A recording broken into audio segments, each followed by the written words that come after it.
Assalamualaikum warahmatullahi wabarakatuh. Waalaikumsalam warahmatullahi wabarakatuh. Baik, sebelumnya saya ucapkan selamat pagi kepada Bapak Anjar Setiawan selaku dosen pengampu mata kuliah belajar dan pembelajaran. Izinkan sebelumnya kami perkenalkan diri dulu, kami dari kelompok 7. Di sini kami akan mempresentasikan materi kami terkait teori pendidikan kritis. Sebelum itu, izinkan saya untuk memperkenalkan seluruh anggota kelompok kami. Yang pertama ada Junia Bella Safitri, yang kedua ada Nova Putra Kubintang, yang ketiga ada Diah Tuti Herawati, yang keempat ada saya sendiri Muhammad Farul Rozi, dan yang kelima ada Ristantia Megrifasi Websari. Baik, tidak perlu lama lagi, langsung saja kita masuk ke materinya. Yang pertama mengenai pengertian dari teori pendidikan kritis. Baik, pengertian teori pendidikan kritis. Nah, pendidikan kritis itu adalah pendidikan yang menerapkan pola kreatif dan aktif kepada para peserta didik dalam menempuh proses pembelajaran. Sedangkan teori kritis itu adalah sebuah aliran pemikiran yang menekankan penilaian reflektif dan kritik dari masyarakat dan budaya dengan menerapkan pengetahuan dari ilmu-ilmu sosial dan humaniora. Jadi dari sini bisa kita katakan bahwa bisa kita simpulkan bahwa pengertian dari teori pendidikan kritis itu sendiri yaitu adalah metode pembelajaran yang diterapkan dalam dunia pendidikan dengan maksud agar peserta didik dapat berpikir dan bertindak secara kritis dan aktif, sehingga mampu memberikan gagasan yang lebih menuju masa depan dengan melihat dari semua kemungkinan baik yang sudah, sedang, dan atau yang akan terjadi terkait suatu permasalahan tertentu. Baik, poin selanjutnya akan dijelaskan oleh Mbak Ristantia. Kepada Mbak Ristantia, saya persilakan. Oke, terima kasih Mas Ozi atas waktunya. Di sini saya akan menjelaskan tentang tujuan teori pendidikan kritis. Pendidikan kritis sendiri menganggap bahwa tujuan pendidikan adalah untuk meningkatkan kesadaran peserta didik dari kesadaran magis dan naif menuju kesadaran kritis. Mengapa demikian? Agar para mahasiswa maupun mahasiswi dan siswa maupun siswi agar mereka itu lebih memiliki pemikiran yang kritis untuk menghadapi masalah-masalah yang akan mereka hadapi ke depannya. Jadi tidak hanya berpikir secara perasaan, tetapi mereka juga harus berpikir secara kritis dalam menanggapi sesuatu hal yang mungkin perlu dikritisi seperti itu. Lalu juga mereka juga akan membangunkan kesadaran mereka dari yang kesadaran pada masih perasaan atau mungkin yang lainnya menjadi mereka akan menjadi kritis seperti itu. Untuk slide selanjutnya akan dipresentasikan oleh Mbak Diah. Kepada Mbak Diah saya persilahkan. Terima kasih Mbak Fafa. Lanjut, itu ada fungsi teori kritis. Yang pertama, fungsi daripada teori kritis dari teori Marxian yang deterministik yang menumpukan semua persoalan pada bidang ekonomi. Yang kedua, positivisme dalam sosiologi yang mencangkok metode sains eksak dalam wilayah sosial humaniora, katakanlah kritik epistemologi. Ketiga, teori sosiologi yang kebanyakan hanya memperpanjang status quo. Yang keempat, kritik terhadap masyarakat modern yang terjebak pada irasionalitas, nalar teknologis, nalar instrumental yang gagal membebaskan manusia dari dominasi. Yang kelima, kritik kebudayaan yang dianggap hanya menghancurkan otentisitas kemanusiaan.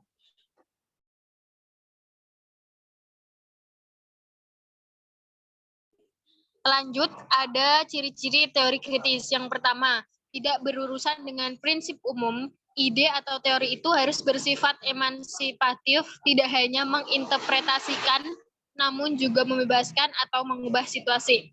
Yang kedua, selalu curiga mencari dark side of another theory yang tidak diungkapkan oleh teori itu sendiri. Yang ketiga, menilai bahwa teori lain liberalis, realis, dan lainnya selalu mengandaikan bahwa kebenaran di luar sana bersifat absolut positifis.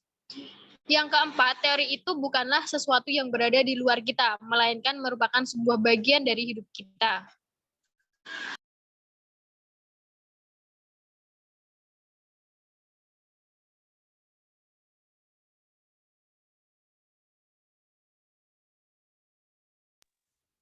Yang kelima, ilmu dipengaruhi latar belakang maupun secara sejarah orang yang merekonstruksinya, di mana ideologi itu dibentuk oleh individu yang terbatas dalam memahami realitas dan amat terpengaruh oleh latar belakang dan lingkungannya. Yang keenam, teori kritis hanya sebatas mengkritisi dan akhirnya terjebak menjadi mazhab yang dipahami dalam bentuk dogma atau status quo. Yang ketujuh, teori kritis tidak memisahkan teori dan praktek. Ilmu tidak bisa bebas nilai. Teori harus bisa menjelaskan nilai, maksud, dan keberpihakannya. Oke, selanjutnya akan dipresentasikan oleh Mbak Fafa. Kepadanya saya persilakan. Oke, di sini saya akan melanjutkan presentasi dari Mbak Diah tentang ciri teori kritis. Teori kritis mengatakan bahwa perkembangan ilmu pengetahuan harus lewat kritik, bahwa pemikiran besar tidak pernah final, bisa mendekati kebenaran, tapi tidak bisa menjadi kebenaran. Lalu, teori kritis menganggap bahwa kaum positivis menggunakan akal untuk membentuk ilmu final, sedangkan teori kritis mengharuskan akal menjadi kritis. Lalu untuk yang terakhir adalah teori kritis yang mengkritik teori Marxis, menyatakan bahwa manusia tidak seharusnya hanya hidup dalam satu dimensi saja, yaitu uang. Untuk slide selanjutnya akan dipresentasikan oleh Mas Fakhrul.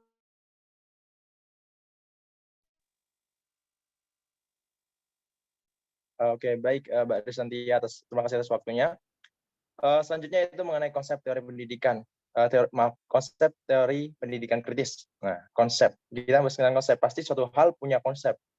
Apapun yang ada di dunia ini, yang kita lakukan, yang sudah terjadi, apapun itu yang ada di dunia ini pasti punya konsep. Ada konsepnya masing-masing.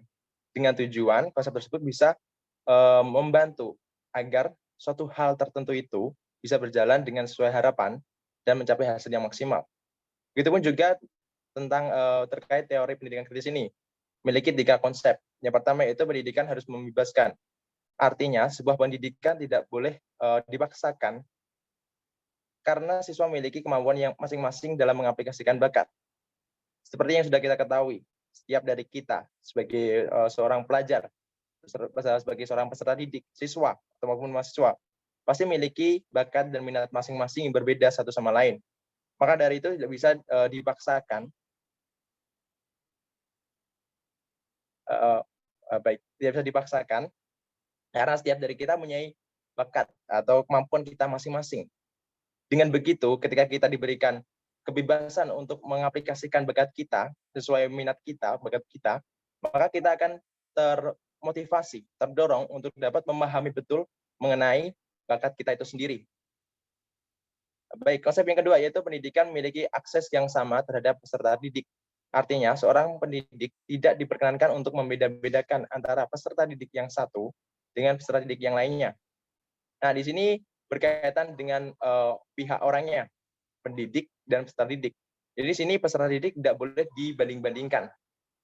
Seorang pendidik tidak boleh membeda-bedakan peserta didik satu dengan yang lain, karena seperti yang sebelumnya, poin pertama tadi, mengenai bakat mereka. Mereka memiliki bakat mereka masing-masing. Jadi di sini tidak boleh untuk dibanding-bandingkan. Karena mereka mempunyai daya tampung mereka yang masing-masing, pemikirannya masing-masing, IQ mereka pun juga berbeda satu sama lain. Jadi di sini pendidik tidak boleh membeda-bedakan peserta didik satu dengan yang lainnya. Yang poin ketiga yaitu pendidikan mampu memberikan ruang interaksi. Nah, yang poin ketiga itu tempatnya. Yang pertama tadi sistemnya, kedua yaitu orangnya, yang ketiga itu tempatnya. Artinya yang ketiga ini artinya sebuah lembaga harus mampu memberikan sebuah ruang interaksi yang memadai, bisa berupa kelas atau ruang untuk belajar agar peserta didik mampu berinteraksi secara nyaman. Nah, ketika seorang pelajar dan pembelajar mereka diberikan ruang yang bisa digunakan untuk berinteraksi satu sama lain, mereka nyaman di ruang tersebut, mereka dapat berinteraksi dengan baik, maka dengan begitu mereka akan terus termotivasi untuk berbicara satu sama lain. Si A berbicara dengan si B. Si A menangkap pembicaraan si B, lalu memahami apa maksud dari pembicaraan si B. Begitu juga sebaliknya. Maka ketika adanya ruang tersebut, ruang untuk berinteraksi, mereka terpicu, mereka terdorong untuk dapat memahami apa yang mereka bicarakan apa yang mereka bahas. Nah, ketiga ini saling sistem pembelajarannya harus membebaskan. Yang kedua yaitu pendidik dan peserta didik yaitu orangnya. Yang ketiga yaitu tempat atau ruang untuk berinteraksi. Baik, poin selanjutnya akan dijelaskan oleh Mbak Junia Bella. Kepada Mbak Junia, saya persilakan.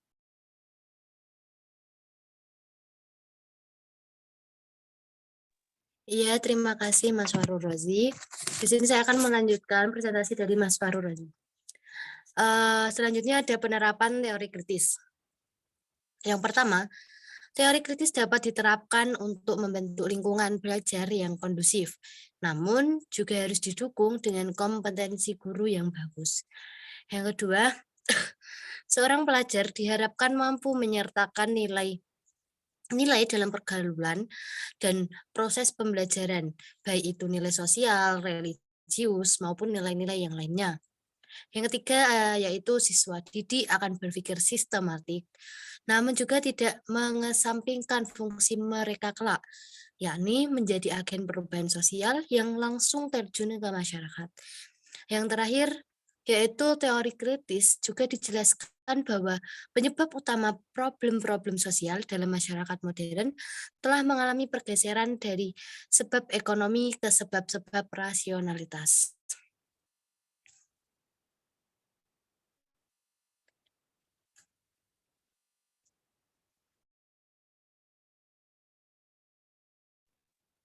Selanjutnya, hambatan penerapan teori kritis. Yang pertama, mengambil jalan pintas dalam pembelajaran, yaitu para guru sering instan dalam melakukan pembelajaran terhadap murid-muridnya, baik dalam perencanaan, pelaksanaan, maupun evaluasi pengajaran. Yang kedua, menunggu peserta didik berperilaku negatif, yaitu guru baru memberikan perhatiannya kepada murid ketika murid tersebut melakukan kesalahan. Sebaliknya, guru sering tidak memberikan perhatian dan apresiasi ketika ada muridnya yang memperlihatkan prestasinya. Kemudian selanjutnya, menggunakan destruktif disiplin. Seringkali guru dengan mendisiplinkan siswa melakukan tindakan-tindakan destruktif kepada murid yang melakukan kesalahan. Sehingga yang terjadi pendidikan sering tampak begitu menyeramkan yang membuat murid takut.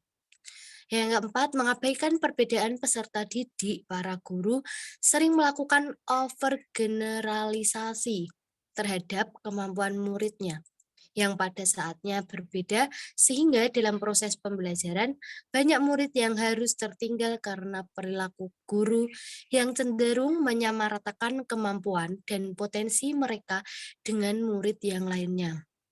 Yang kelima, merasa diri paling pandai. Para guru sering beranggapan bahwa peserta didiknya jauh lebih bodoh dari dirinya dan menganggap mereka sebagai gelas kosong yang bisa diisi air. Dan yang terakhir, tidak adil atau diskriminatif. Para guru sering memperlakukan murid-muridnya secara diskriminatif dengan lebih memperhatikan sebagian murid dibandingkan murid-murid yang lain. Biasanya guru akan lebih memperhatikan murid yang berprestasi, murid yang dapat mendekatkan diri kepada guru daripada murid yang lainnya. Selanjutnya akan dipresentasikan oleh Mas Nova Putraku Bintang. Saya persilahkan. Baik, implementasi pendidikan kritis. Dalam penerapan pendidikan kritis, maka seorang siswa maupun guru harus menerapkan sebuah pandangan agar lebih peka terhadap hal yang di sekitarnya. Lalu hal ini bisa ditunjukkan dengan cara memperhatikan sikap dari teman maupun orang tua yang nantinya akan berdampak pada buah pemikiran siswa. Membuat agar keaktifan akal pikiran serta tindakan yang akan dilakukan dari sebuah fenomena atau bahkan hal sekecil apapun yang memang patut untuk menjadi objek dari sebuah pembelajaran pendidikan kritis.